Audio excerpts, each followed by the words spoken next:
Transaksi melalui mesin ATM memang masih menjadi andalan dari setiap orang, terutama para pemilik kartu ATM. Dengan tidak dibatasi waktu, melalui mesin ATM, pemilik kartu ATM dapat melakukan berbagai macam jenis transaksi. Dari informasi saldo, transfer antar rekening, penarikan uang tunai, pembayaran tagihan, hingga pembelian pulsa handphone. Tetapi meskipun dengan mesin ATM bisa melakukan semua transaksi, ternyata ada orang yang memanfaatkan mesin ATM ini untuk melakukan tindak kejahatan. Dengan tindak kejahatan yang dilakukan oleh komplotan penjahat, sudah banyak pemilik kartu ATM yang menderita kerugian. Nah, tindak kejahatan apa yang sering terjadi di mesin ATM, yang dilakukan oleh pelaku kejahatan, hingga saldo ATM dari pemilik kartu ATM habis tanpa sisa? Modus kejahatan pertama, pengganjalan ATM dengan sebatang korek api atau lidi. Modus mengganjal ATM dengan sebatang korek api, bertujuan agar kartu ATM dari pemilik kartu tersangkut, atau macet di tengah mesin ATM. Setelah kartu ATM macet di tengah mesin ATM, pelaku akan berpura-pura menolong pemilik kartu ATM yang kebingungan. Kemudian pelaku minta kepada pemilik kartu ATM untuk memasukkan nomor PIN ATM. Setelah pelaku tahu nomor PIN ATM, pemilik kartu ATM diminta untuk pergi ke bank untuk melaporkan kalau kartu ATM macet di mesin ATM.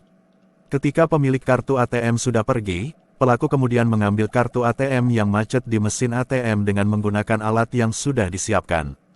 Setelah mendapatkan kartu ATM dari pemilik kartu ATM, pelaku dengan cepat pergi ke ATM di lokasi lain untuk menguras saldo ATM dari pemilik kartu ATM yang kartu ATM-nya macet di mesin. Modus kejahatan kedua, memasang stiker palsu di ATM. Pelaku kejahatan banyak menggunakan cara untuk memuluskan aksi jahatnya. Modus baru yang digunakan oleh komplotan untuk melakukan tindak kejahatan di ATM selalu tidak ada habisnya. Seperti modus memasang stiker palsu call center di ATM, pelakunya untuk melancarkan aksinya, terlebih dahulu mengganjal mesin ATM dengan sebatang korek api atau tusuk gigi. Dengan menggunakan sebatang korek api untuk mengganjal ATM, pelaku berharap kartu ATM dari pemilik kartu ATM macet. Bila kartu ATM macet di mesin, pelaku mendekati pemilik kartu dengan pura-pura menawarkan bantuan untuk mengeluarkan kartu ATM yang macet di mesin. Pelaku biasanya menyarankan pemilik kartu ATM untuk memblokir kartu ATM-nya, dengan cara menelpon ke nomor call center palsu yang sudah dipasang di mesin ATM. Ketika menelpon ke call center palsu, pemilik kartu diminta untuk menyebutkan PIN ATM. Dan call center palsu mengatakan kartu ATM sudah diblokir dan dinyatakan aman. Pemilik kartu biasanya segera meninggalkan ATM. Tetapi, pelaku kejahatan segera mengeluarkan kartu ATM milik dari pemilik kartu, yang sudah telepon ke call center palsu dengan menggunakan alat yang sudah dipersiapkan. Selanjutnya pelaku menguras saldo ATM dengan menggunakan mesin ATM yang terdekat dengan daerah operasinya. Modus kejahatan ketiga, pencurian data di ATM.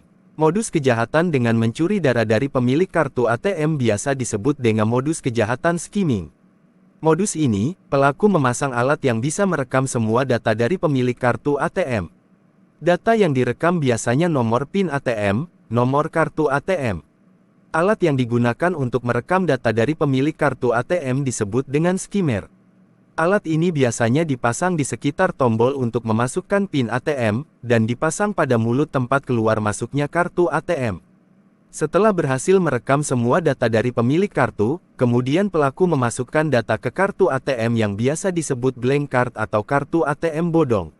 Dengan menggunakan kartu ATM bodong ini, saldo ATM dari pemilik kartu akan dikuras habis. Nah sobat semua, itulah jenis tindak kejahatan yang seringkali terjadi di ATM, yang berhasil menguras habis saldo ATM. Ketiga modus kejahatan yaitu pengganjalan di mesin ATM dengan menggunakan sebatang korek api, pemasangan stiker call center palsu, memasang alat perekam data pemilik kartu ATM atau lebih dikenal dengan modus skimming. Untuk menghindari modus kejahatan ini, yang paling penting, bila ketika memasukkan kartu ATM ternyata kartu ATM macet atau ditahan mesin ATM, kemudian tiba-tiba ada orang yang menawarkan bantuan, pemilik kartu ATM harus menolak tawaran dari orang yang belum dikenal. Segera melaporkan ke pihak bank untuk blokir kartu ATM. Demikian juga bila ketika bertransaksi di ATM, ada menempel stiker nomor call center, dan ternyata kartu ATM macet, maka jangan sekali-kali menelpon ke stiker call center palsu. Bila terlanjur menelpon dan diminta untuk menyebutkan nomor PIN ATM, jangan disebutkan nomor PIN ATM-nya. Segera tutup telepon dan pergi ke bank untuk memblokir kartu ATM. Untuk menghindari dari modus skimming, sebelum bertransaksi, periksa sekeliling mesin ATM ada benda yang mencurigakan tidak.